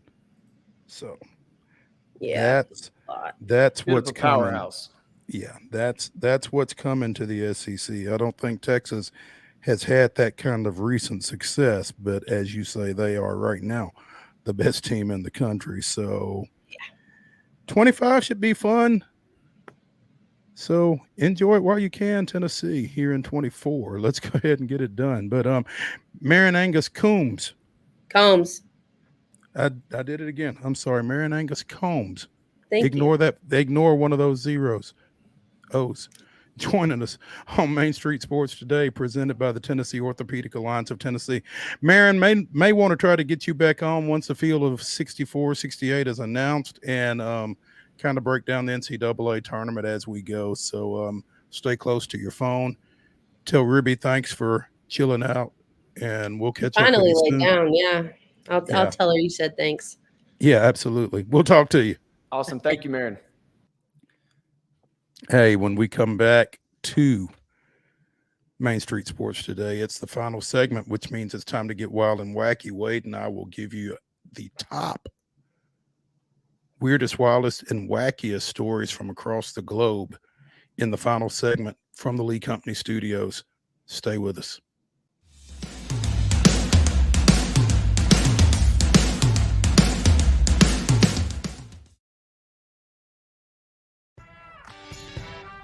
I'm Maurice Patton, and on Main Street Sports today, we bring you the voices of your favorite teams from preps to pros. Otherwise known as the VOT, Mike Keith. The bottom line is we can teach Will Levis woke. I just don't know who's going to work with you on your base stealing now that Eli's gone. Well, that has nowhere to go but up. And I was just like, oh, guys, not again. Can we just bury that, burn that footage, and not bring it back? No. No. Thank you. We'll keep it going past the All-Star break, and looking forward to seeing how the rest of the season plays out. There's always a good story to tell. Can you guess where I am today, Mo? Where am I? It's not Reese Smith Field, is it? Yeah. Because anytime you play Chicago, you want to win. That's just you got that right, and that's bottom line. Be a buzz. When you're walking the dog, you keep the bags that you need for the dog in the bag, and you don't even have to wear it. You can just hold it, which is what I do when I walk the dog. So I think the fanny pack probably needed a little rebranding. It did. It really did. On your show logo, we've got to get a puck in there. There's a basketball. There's a football. There's a baseball. Maybe not a puck. How about Mo brandishes a hockey stick? Tune in daily at 2 p.m. on Main Street Media TV.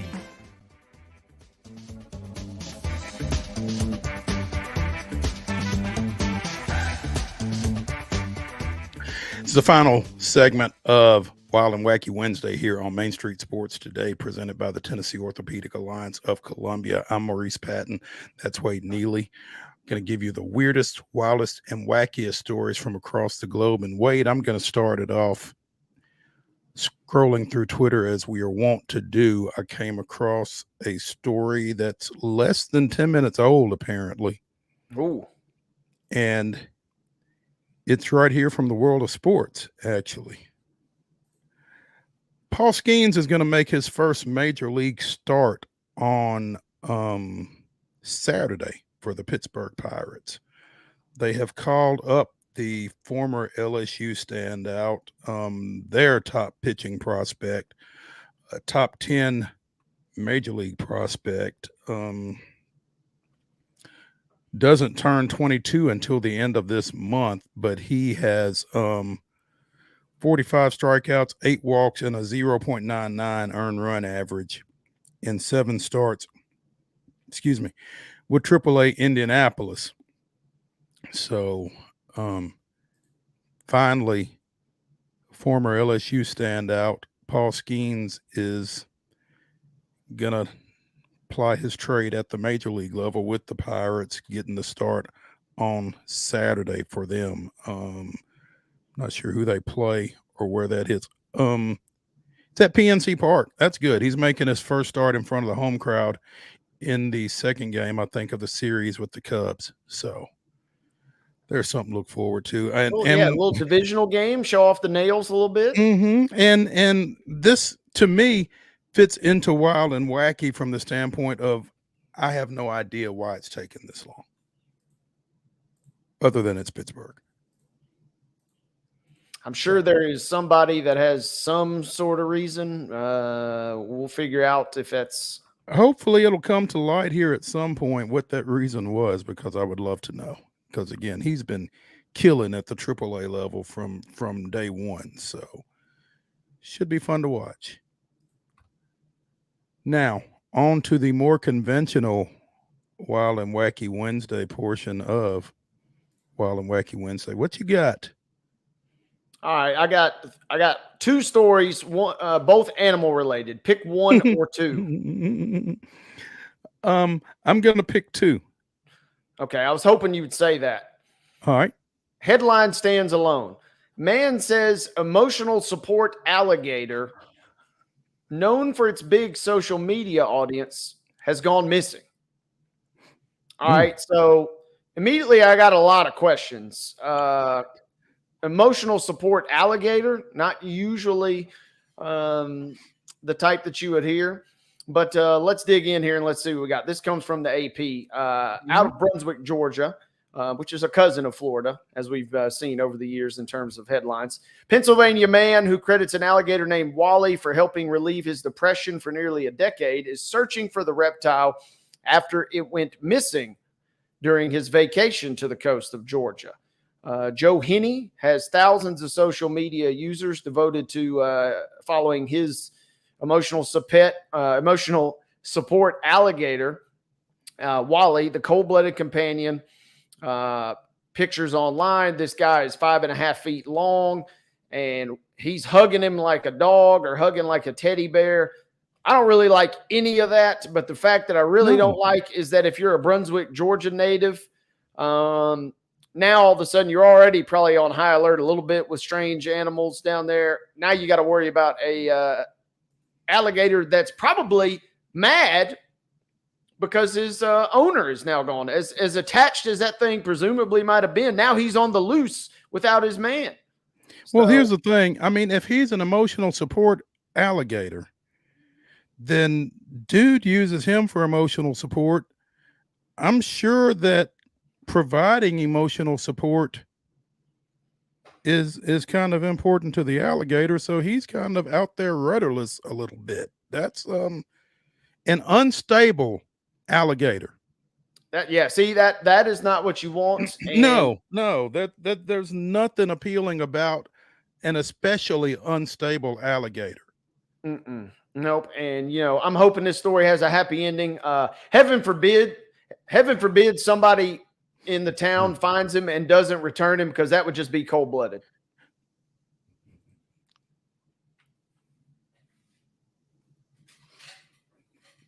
That's all I gotta say. I watched the roast of Tom Brady last night, so the zingers are on the tip of my tongue right now. Well played, sir. Well played. I have to tip my cap for that one. It's a shame we don't have the rim shots loaded up, because that certainly would have been deserving. I've had enough of these snakes on these planes. Airport security officers in Miami found a slithering surprise last week. A bag of snakes hidden in a passenger's pants. Wade, you remember we had a article where a guy was smuggling in a snake in a single snake from Canada a few weeks ago? Didn't we have that? Yeah. This guy had a bag of snakes, a small bag of, I guess, small snakes in his pants while going through checkpoint at Miami International. Found in what appeared to be a sunglasses bag. And somebody's got this snake, as I think Mark just showed it, the picture of the snake in customs, somebody with customs, I guess, hand. No, thank you. There is no way. I have no idea what that snake is, but I'm from the school of thought, and if you're an innocent snake, I'm sorry, but I'm from the school of thought that the only good snake is a dead snake. But they were apparently in this Oakley bag. No, sir. I wonder what was going through the mind right there. Hey, I'm just gonna put them in my Oakley bag here. They'll never and stick them in my pants. Yeah. There are a lot of things that you might have to worry about me doing, but that ain't one of them. TSA said the snakes were turned over to the Florida Fish and Wildlife Conservation Commission. Alive, I guess. So that's unreal. I'm not smuggling any snakes in my pants or anywhere else. I'm not smuggling any snakes. No. I'm running, and that goes back to our question of where you sit on the plane. I'm just going to keep my eyes out for anybody with an Oakley bag the next time, and I'm probably just going to avoid them or sit as far away as possible. Yeah. I'm not with the snakes at all. So, wait, did you see this article about the woman who would not talk to authorities when they pulled her over during a routine traffic stop in Copenhagen? No, I did not think Copenhagen was going to be the location you mentioned. I thought you were going to say Lewisburg for some reason, but go ahead. A routine traffic stop on a highway south of Denmark's capital turned into an unusual standoff as a 26-year-old woman locked her car and refused to speak to the police officer who had pulled her over. Originally pulled over for talking on a handheld cell phone while driving and not wearing a seatbelt. So I guess they have hands-free requirements in Denmark as well. Police also noted that the tires on the car were worn out. There was no rear window, and the vehicle's insurance had expired. To open the car, the officers had to call a mechanic. She just was not going to unlock the doors. Once that was done, they detained the woman, took her to a nearby hospital for a blood test, found 2 folding knives leading to additional charges. Oof. I thought Denmark was safe. Yeah. It's typically pretty laid back over there. She was just... I wonder how that blood test came out. Yeah, I think we know the answer. I think that would tell us a lot if we knew the results of that blood test. Hey Mo, how about this? You had us in Europe. I gotta bring our readers up to speed. I know everybody's curious.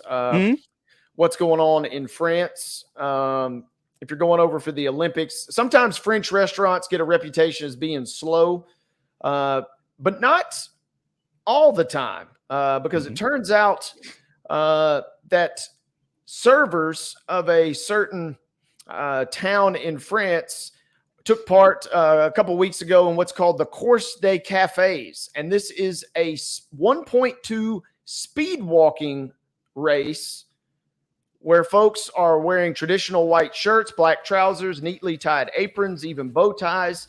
They carry a tray loaded with a croissant, a full water glass, an empty coffee cup, and they tried to get around the 1.2 mile loop as quick as they could. That's over in France, folks. That sounds interesting. Also sounds wet. That's going to do it for Wild and Wacky Wednesday. That's going to do it for Main Street Sports today, here presented by the Tennessee Orthopedic Alliance of Columbia. Come back with us 2 o'clock tomorrow. We'll see you then.